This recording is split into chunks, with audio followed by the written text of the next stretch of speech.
Come. So this is the pile of garbage that the settlers deposited. As you can see, it's right next to the children's playground in the community center. And no qualms, they were smiling and just carrying on as though they're doing God's work, you know. And we're all standing back here, the Palestinians, and they're on the other side dumping the stuff. And, some very nice chicken wire here. If it's dumped. Would you like some? I'm selling it. To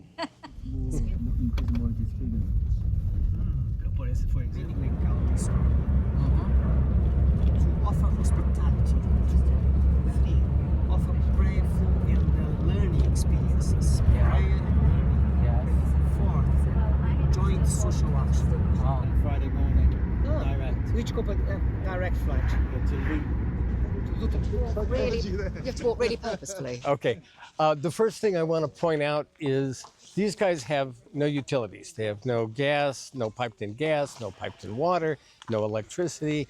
But you can see going through their land are utilities that go only to the settlement.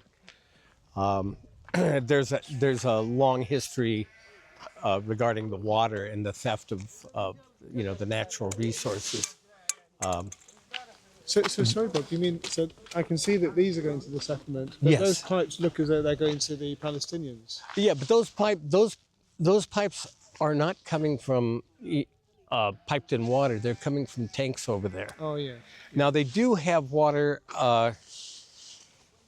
that's being pumped in. This is new, and in fact, the water that's being piped in is I don't know if it's from Mikorot or where it's from, but it's coming from. He talked about the master plans. It's coming from the master plan to the village. So that would be provided by Mikorot.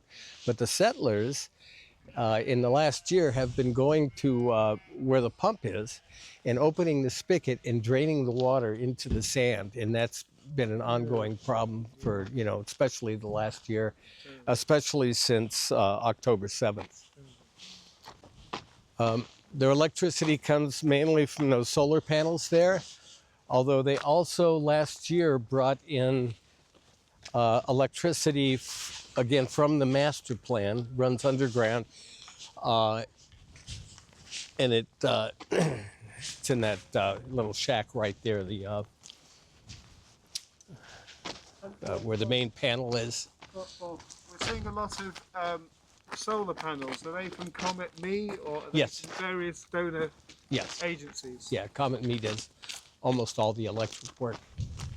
And they provide the solar panels, and the money comes from various institutions. The recent demolition, kind of hate to walk through the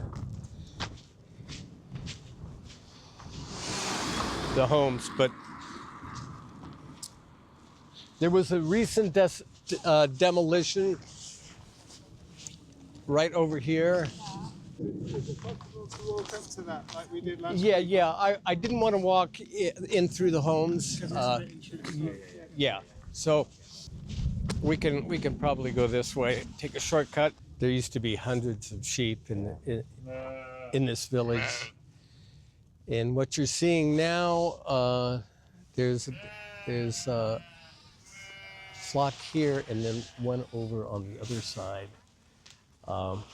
But there's very few anymore, and they're not allowed to graze. All this land has been cut off from the village. So it's really not profitable for them to raise the sheep anymore. I think they do it just as kind of sumud.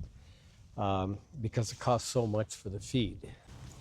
When I first arrived here in 2019, they used to graze all this land over here, back there, on the other side. Now, if they're seen with their sheep there, they'll be attacked. They're not allowed to be there. They can't cross the road with their sheep. So the demolition was right here. Ahmed,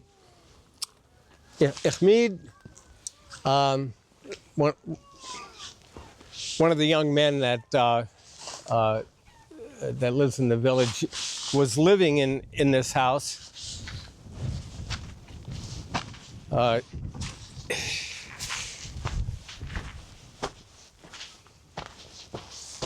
It was right here, and you can see the washing machine. I mean, they didn't even let him take out the washing machine. They destroyed that, and they destroyed. I think he had like 10 minutes to remove whatever he had in there.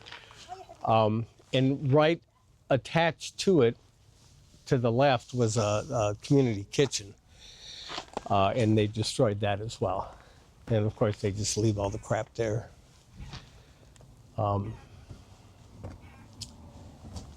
Yeah, the state of Israel is really, really good at splitting factions within the Palestinian community. They're excellent at it. Like in Tuba, which is kind of isolated, it's sort of in that direction. They're very close to a quite aggressive settlement called Havat Ma'on. And when I was here in 2021, we used to go there as activists and accompany the shepherds. Okay, and if there was a problem, we would document it. One time I got beat up there by settlers with sticks, and then after that, it got so bad that they spent something like 20,000 shekels on feed, and within a week, settlers from the settlement of Havat Ma'on came and burnt it all. And yeah, so they're trying to make life so difficult for them that they just leave. Tuba is still there. It's again, there was a recent attack last month where settlers came in at night and broke into homes, damaged furniture, they threw the food out. And then the only car that the village has, they burnt to a crisp. So it's totally gone. So we're raising funds. The Center for Jewish Nonviolence is raising funds, to replace the car and repair the damage. I'm asking, are these burnt olive tree roots here? No, this is wood that they purchased to burn in their stoves. Right, you wouldn't. And the settlers have been stealing their wood. Yeah, Yeah, they'll do. It's not like they need it. They have piped-in gas. They don't need it for heating, but they do it just to make life miserable. There's this settlement land behind the fence here. Yeah, that's the settlement. That fence that you see. They, I don't know, about 6 to 9 months ago, they presented a plan that they're going to move that fence line 3 meters in. Yeah, they wouldn't move it that way. I meant, but obviously we've got people who have got residents here, so they'll be demolished. Yeah. This here is what they call the shig. It's their meeting place. So they oftentimes, the men, sometimes the women, will gather there and discuss community, business. There's a heater in there, and it's kind of nice to have a place where the community goes and meets and talks and as an ajanib, someone from outside. It's a great way to meet people. And what do they call it again? That was, What do they call it? the shig. The shig. Yeah. what was that place that was demolished 6 months ago or so? The community hall. It was a little over a year ago. On the other side, Umm Al Kheir is kind of split into 2 sides. The shig on the other side was destroyed. Right. And the surveillance is unbelievable. I mean, you can see the camera on the post there. That's a settler camera, and it's motion activated. So it'll follow you. If you walk around, the camera will follow you where you're going. And it's on all of the posts around the village. So 3 weeks ago, there was a religious celebration of Tu B'Shvat, which is started out as kind of an ecological thing where you plant trees, you help the environment. Well, that holiday was exploited by the settlers to plant trees in Umm Al Kheir, and that's where we're going right now. Kind of, you see the flagpole. So this happened just like 2.5 weeks ago, 3 weeks ago. There was a parade of settlers that marched down from the settlement. I don't know, maybe 50 or 60 of them. They met here. They had already prepared the ground, but they met here and said some prayers, and there were speakers, and then they all clapped and hallelujah, and then they proceeded. The ground was already prepared. They proceeded to plant all of these olive trees, and in doing so, claiming the property. All right, so the Palestinians can no longer walk on that land. And then after they planted the trees and they were finished and they were watering them, they took all the debris that was piled over there and removed it and put it inside the village. So they can't access this land. They can't even walk it. As you can see, it's right next to the children's playground in the community center. And no qualms, they were smiling and just carrying on as though they're doing God's work, And we're all standing back here, the Palestinians, and they're on the other side dumping the stuff.